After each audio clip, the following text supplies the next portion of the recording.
له 5000 صفحو نه جوړ کتاب دی، لیکل شوی په وینو هر یو باب دی. چې اړوي زحاک دی افراسیاب دی، چې اړوي رستم دی او سهراب دی.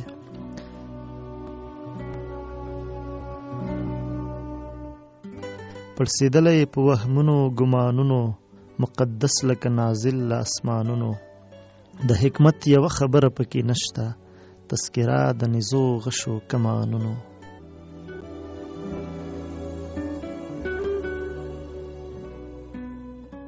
هرې خواته جنګیالي یو جنګېدلي، هرې خواته جنګیالي یو جنګېدلي، د مرګونو په ټالونو زنګېدلي.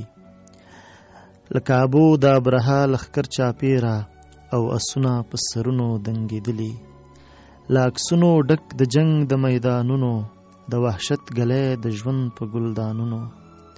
تهدابونه پکې ړنګ د مکتبونو، دیوالونه پکې دنګ د زندانونو.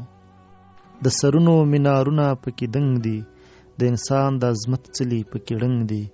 د کمزوري کوپړې سپین بلوري جام دی، پکې سکلي زورور د غرور بنګ دي. اتلان پکې سرزوري جابران دي، د سرونو سوداګر ټول سرداران دي. ګډوي زهر په وینه د خوارانو، په غمیو پسې مړه لکه ماران دي.